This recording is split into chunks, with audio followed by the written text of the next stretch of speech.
The recording had been playing on a loop since 5 in the morning. I stood at the kitchen island in our Rosedale home, watching the espresso drip into my husband's mug, the one our daughter had painted at art camp 3 summers ago.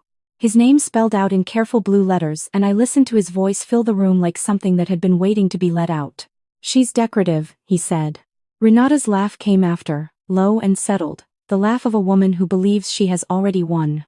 "The real work happens when she's doing school pickup."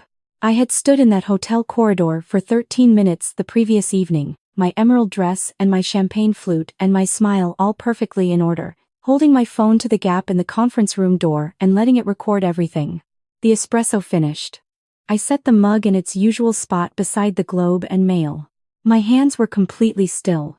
I noted that the way I used to assess foundation walls quietly, without sentiment, just measuring what could hold. 4 days until the awards ceremony in Ottawa. 23 hours before that kitchen, I had walked into the Canadian Centre for Architecture Foundation Gala at the ROM holding my own coat because my husband had gone in ahead without waiting at the valet line. The Great Hall was lit the way only old money knows how to light a room: warm, flattering, just dim enough to make everyone look slightly better than they are.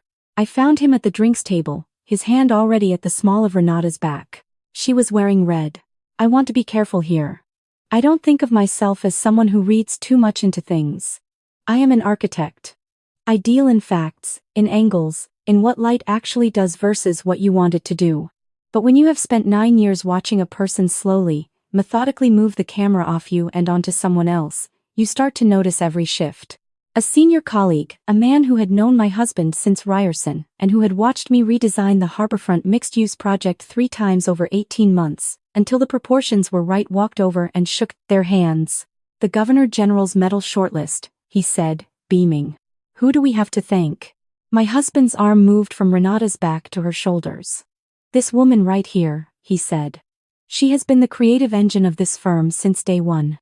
The Harbourfront project, the King West retrofit, all of it. She sees what I don't." He didn't look at me once. I was standing 4 feet away, holding my own coat. I smiled. I had been smiling at these events for so long that it no longer required effort. I said something about the cloakroom and walked out into the corridor, and then, instead of going to the cloakroom, I stood outside the small meeting room where I had watched Renata slip away 10 minutes earlier, and I pressed record. I listened to them discuss the sale of the firm to a Montreal developer for $7.5 million. I listened to Renata ask about our daughter, Olivia. I listened to my husband explain that they would relocate to London before I could file anything, that his lawyer had reviewed it 3 times, that he had been documenting my instability for the better part of a year.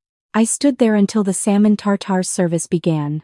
Then I went back in and ate and drank and accepted compliments about the Harbourfront development, the project designed at the drafting table in our upstairs office. Over 214 evenings I had spent alone, while my husband told me he was working late. I had started noticing things about 18 months before that night.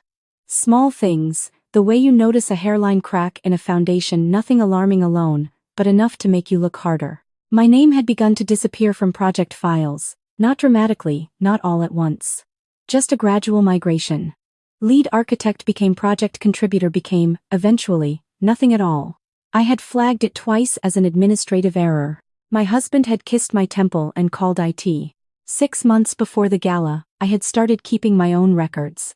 The morning after I had walked our daughter to the school bus and waved at the neighbors and come back inside, I opened the laptop I kept under the spare towels in the linen closet.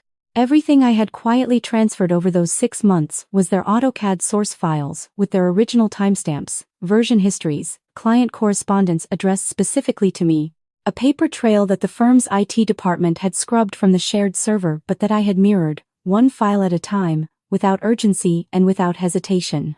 I also opened the LinkedIn message I had received 10 days earlier from a woman named Sophie Park. She had been a junior designer at my husband's firm for 2 years before leaving abruptly. Her message was 4 sentences. "I know what happened to your Harbourfront designs.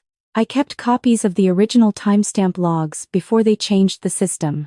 I also know what they plan to do with the firm's sale proceeds. Please call me." I had spent 10 days sitting on that message. That morning, I called her. We met at a coffee shop on Queen Street West. She was younger than I remembered, mid-20s, with the careful watchfulness of someone who has been burned and is not interested in repeating the experience. She put a USB drive on the table before she sat down. "My brother is a forensic accountant," she said.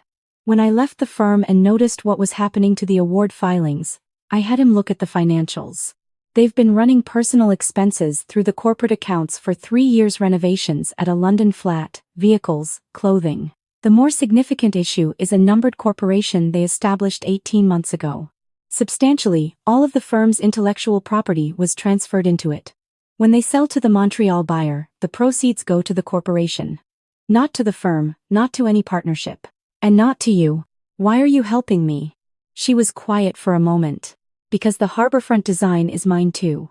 I spent 14 months on the structural drawings. When they filed for the Governor General's medal, I wasn't mentioned anywhere. Neither were you." She looked at me steadily. "They're going to stand up in Ottawa in 4 days and accept an award for work neither of them did." I drove home in the thin November light and sat in my car in the driveway for a long time, looking at the house. 9 years of mornings and school pickups and late evenings. And the particular loneliness of being married to someone who has decided, somewhere along the way, that you are more useful as background than as partner. I had renovated that house almost entirely by myself. I had specified every window, every finish, the radiant floor heating in the kitchen that made winter bearable. My husband had told people a designer friend had done it. I went inside and started making dinner. That week, I put on the performance of my life. I cried in front of our neighbor when she came by for a package. I missed an appointment at Olivia's school and called back 3 times in a spiral of apology. I let my husband overhear me on the phone with my sister, voice unsteady, saying I didn't know how much longer I could manage. He went to bed that night looking quietly satisfied in the way of a man whose plan is progressing on schedule. I lay beside him in the dark and thought about load calculations.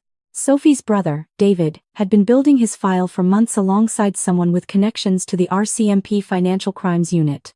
Misrepresenting authorship on a federal award nomination was fraud. The corporate transfer had been structured specifically to defeat a spousal claim under Ontario's Family Law Act, which was a separate matter but equally well documented. The intellectual property registration filings were verifiably false. David confirmed through encrypted message that they were ready to proceed when I was. His mother arrived on the Thursday. She rang the bell at 9 wearing her good wool coat, which meant this was a formal visit. She said she had come to help with Olivia for the weekend, that I seemed tired, that a few days at her place in Forest Hill might be good for everyone. I offered her tea. I said I appreciated her concern but that Olivia had a hockey tournament Saturday and I didn't want to disrupt the routine. She looked around the kitchen for evidence of a woman coming apart. I had made scones.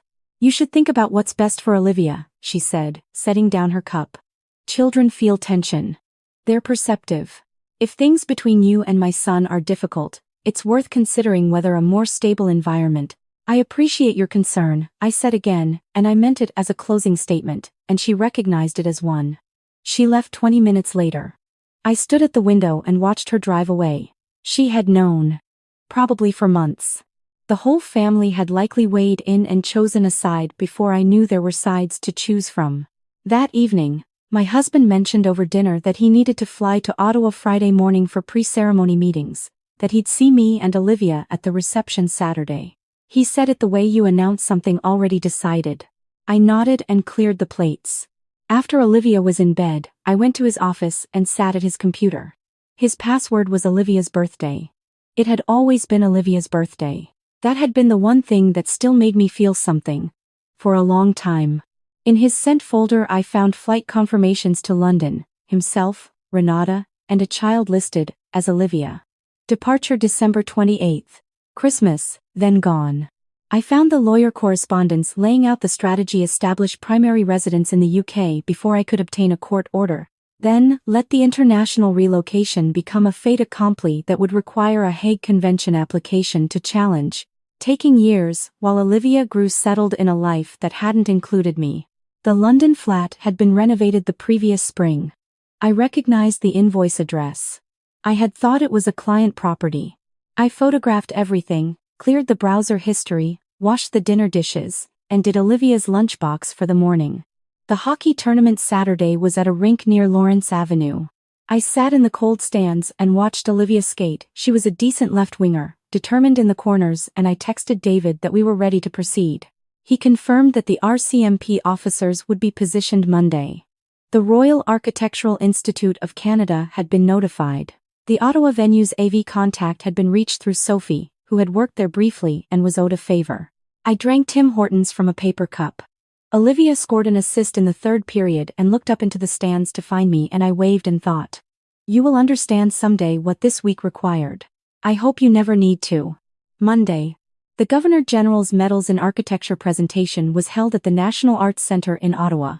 I had booked us at the Fairmont Chateau Laurier because my husband had booked elsewhere, closer to the venue, with Renata, and I wanted the distance. Olivia pressed her nose to the hotel window and found the Peace Tower and told me she wanted to be Prime Minister someday, or possibly an astronaut. She hadn't decided yet. I told her she could be both, and I meant it entirely. The reception was at 6. I wore black. The hall was full of people I knew, colleagues who had asked me specifically about the structural decisions on the harborfront project, about the curtain wall proportions, about the relationship to the waterfront. I had answered those questions for years without thinking carefully enough about what it meant that I was the one answering them. My husband found me near the drinks table. He looked surprised to see me standing straight. "You look well," he said. "Thank you," I said. He introduced me to a senior partner from a Vancouver firm as my wife. She asked what I did. Before I could answer, my husband said I was mostly focused on family these days. The Vancouver partner gave him a polished smile and turned to ask me about the harborfront curtain wall anyway, because she had questions from reading it in Canadian Architect. I answered her. My husband refilled his drink. The awards presentation began at 7. Olivia sat beside a woman from the NAC's education team, who kept her occupied with a drawing program on a tablet. The jury citations were read first lengthy, considered, and when they reached harborfront, I heard my work described in language I recognized because I had written the original design rationale myself. Word for word. The phrases in the citation came almost directly from my project narrative. My husband walked to the stage when the medal was announced. He straightened his jacket. He accepted the award from the jury chair, who had once written me a fellowship reference letter, and turned to the microphone. "This represents the vision of our firm," he began, "and particularly the extraordinary creative leadership of my partner." The screens went dark. I watched his face as it happened. The confusion first, then the recognition arriving, slowly, and then the flat, pale expression of a man watching something approach that cannot be redirected. The screens came back with a split display. On the left, original AutoCAD project files, timestamped, author, tagged, every version carrying my name. On the right, the award nomination submission with a different name in the author field and the metadata stripped. A third panel showed email correspondence in his own words: "Make sure Chen-Williams isn't credited. We need the nomination clean, dated 14 months ago." Then the audio. 40 seconds. His voice, from a recording made in our own home. "She thinks she's a partner. She's a subcontractor I stopped paying." The room was completely silent. An RAIC representative moved to the side of the stage. 2 officers from the RCMP Financial Crimes Unit, who had been standing near the back of the hall in suits slightly too well pressed for architectural gatherings, began moving through the crowd toward the stage. The medal sat on the podium. My husband's hand was still near it. He didn't run. He stood at the microphone with the expression of a man assembling an explanation and finding the pieces won't fit. Renata, who had been seated in the third row, was no longer in her chair. She reached the side exit at approximately the same moment that a third officer stepped in from the corridor. Sophie was at the back of the hall. She caught my eye across 300 people and nodded once. I nodded back. I did not go to the stage. I sat with Olivia, who had looked up from her drawing program, and I put my arm around her and told her quietly that her father was having some difficulty with work and that everything was going to be fine, and that her drawing a Palomino horse, she specified, not just any horse, was very good. "Is the ceremony over?" she asked. "Yes," I said. "I think that's the end of it." What followed was not brief. These things rarely are. The RCMP investigation into the corporate fraud, the numbered corporation, the CRA irregularities, the IP transfers structured specifically to defeat a family law claim took most of 8 months. The rake suspended my husband's accreditation pending investigation. The sale to the Montreal developer collapsed within a week when the Buyers' Council reviewed the authorship documentation and withdrew. In the Ontario family court proceedings, my husband's Bay Street lawyer tried several approaches. He argued I had been a willing participant in the firm's marketing decisions. He suggested my evidence had been collected in bad faith. He submitted 3 video clips from our home security system. Me shouting, me crying in the kitchen at 2 a.m, me sitting in the driveway in my car without going inside. My counsel played those clips in full. Then she played the footage my husband had not submitted, everything that preceded each clip showing, respectively. My husband telling me my housing project design had been rejected by a client who, it was later confirmed, had never seen my original design. My husband informing me over dinner that my father's recent fall was more serious than initially reported. My husband, 2 hours before the driveway footage, telling me calmly that the marriage had been a mistake from the beginning. The family court judge noted the selective editing in terms that I believe made my husband's lawyer briefly reconsider the case. Olivia spoke with a child and family professional for 90 minutes while I waited in the corridor, holding a coffee I couldn't drink. When the professional came out, she told me Olivia was a thoughtful, self-possessed child. That she had understood, in the way children understand things when adults fail to give them enough credit, that something had been wrong for a long time. That she told the professional she didn't want to go to London because her mum didn't know anyone there and would be by herself. I pressed my back against the wall and breathed for a moment. The court granted sole decision-making responsibility to me, with supervised parenting time for my husband, reviewed annually. The judge did not soften her language regarding the relocation strategy or the financial manipulation. She noted that a child is not an asset and cannot be moved between jurisdictions as a negotiating position. The dissolution of marriage was filed the following spring. I signed the papers on a Tuesday afternoon in my counsel's office. The firm's recoverable assets, after the equalization calculation under the Family Law Act, were not the $7.5 million the sale would have produced. They were enough. My husband wrote twice. I read the first letter. It was less an apology than a renegotiation attempt. The second I recognized by his handwriting on the envelope and placed directly in the recycling. Some communications do not require a response. Olivia and I moved into an apartment in Leslieville in March. It was a third the size of the Rosedale house and had a radiator that clunked in cold weather and a view of the building next door. Olivia claimed the smaller bedroom immediately and spent a Saturday arranging her things, while I assembled furniture and swore quietly, and found the whole process oddly satisfying. By evening it smelled like cardboard and takeout and something that was beginning, carefully, to be ours. She asked me once, about 3 weeks after we moved in, while we were eating pasta at our small kitchen table, whether I missed the house. I thought about it honestly before I answered. I built a beautiful house, I said. But it was never really home. She considered this. This feels more like home already, she said. You're here more. Sophie and I registered the firm Chen-Williams Design Associates out of a co-working space in the Junction. 2 rooms with good natural light. We specialized in adaptive reuse and community housing, the kind of work that doesn't make anyone spectacularly wealthy but that tends to last. Our first commission came through the Vancouver partner I had spoken with in Ottawa. She remembered the curtain wall conversation.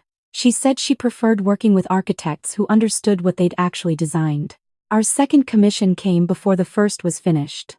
Olivia turned 9 in the spring, in our Leslieville apartment, with 8 friends from her new school and a lemon cake I made from my mother's recipe, which came out slightly crooked but tasted exactly right. She made a wish over the candles with her eyes pressed shut, and when I asked what she'd wished for, she said a dog, and also that the Leafs would finally win something, which I told her was 2 wishes and therefore invalid on procedural grounds.